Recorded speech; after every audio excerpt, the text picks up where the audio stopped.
Good morning students. आज हम लोग क्लास 10th की हिंदी के पार्ट 3 में सूर्यकांत त्रिपाठी द्वारा रचित उत्साह और अट नहीं रही है नामक शीर्षकों पर आधारित प्रश्नों का अध्ययन करेंगे।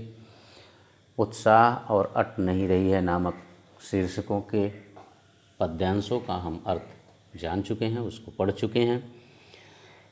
तो आइए हम इस पाठ पर आधारित जो पहला प्रश्न है और इस पार्ट का भी पहला प्रश्न है जो उसका अध्ययन करते हैं। लेकिन इससे पहले मैं आप लोगों को बता दूं कि यदि इस चैनल को आप पहली बार देख रहे हैं और इसे आपने सब्सक्राइब नहीं किया है तो चैनल को सब्सक्राइब अवश्य कर लें और बेल आइकन दबा दें, जिससे कि कोई नया वीडियो आपके सिलेबस से संबंधित अपलोड किया जाए तो उसका नोटिफिकेशन आपके पास पहुँचता रहे। आपको अपनी पढ़ाई में कहीं किसी प्रकार की किसी समस्या का सामना न करना पड़े।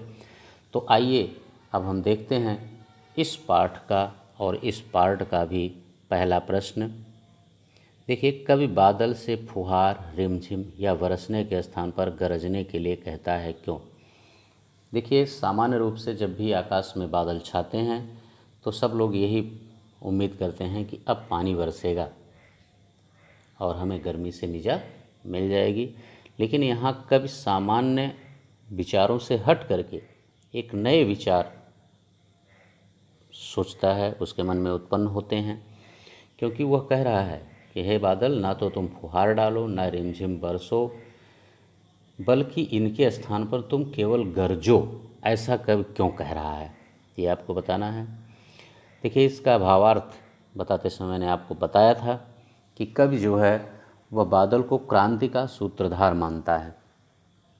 वह उससे पौरुष दिखाने की इच्छा करता है कि बादल अपने पौरुष को दिखाए, इसलिए वह उससे गरजने बरसने के लिए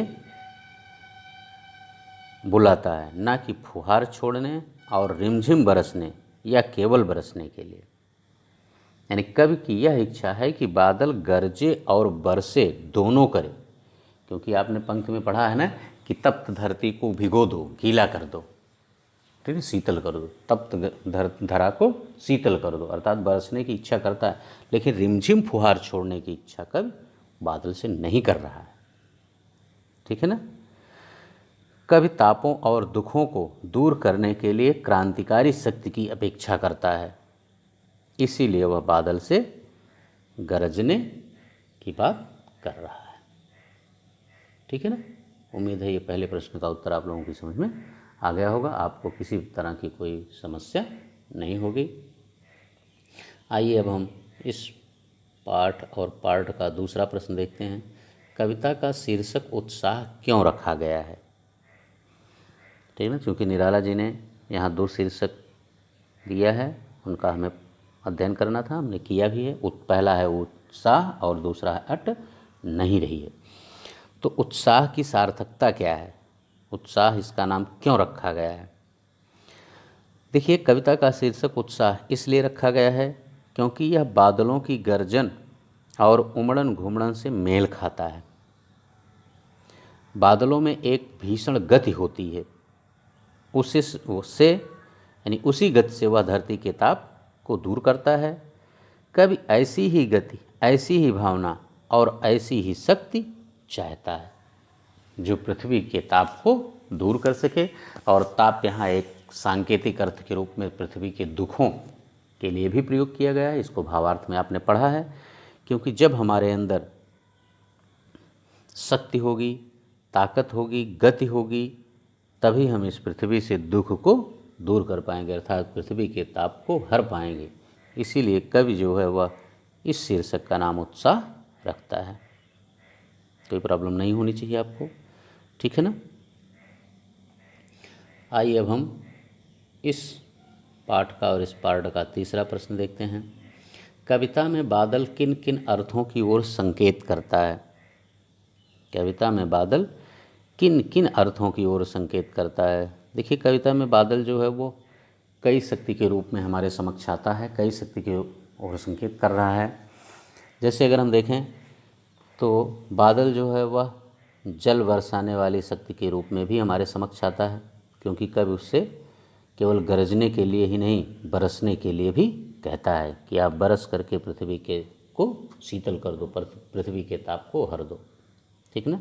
तो एक संकेत हो जाता है कि जल बरसाने वाली शक्ति के रूप में। ठीक है ना। और दूसरा जो संकेत करता है वह है उत्साह और संघर्ष के भाव भरने वाले कवि के रूप में। क्योंकि आपने कविता में एक पंक्ति पढ़ी है, उसमें कवि ने बादल को कवि कहा है। ठीक है ना, कवि के रूप में। जैसे वो पंक्ति है, विद्युत छवि उर्मे कवि नव जीवन वाले।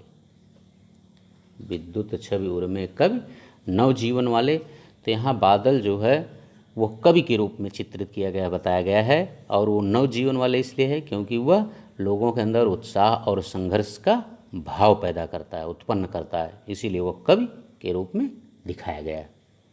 ठीक है ना। तो दूसरा जो अर्थ है वो किस ओर संकेत कर रहा है कि उत्साह और संघर्ष के भाव भरने वाले कवि के रूप में है। ठीक। और तीसरा संकेत है जो उसका, वह है पीड़ाओं का ताप हरने वाली सुखकारी शक्ति के रूप में।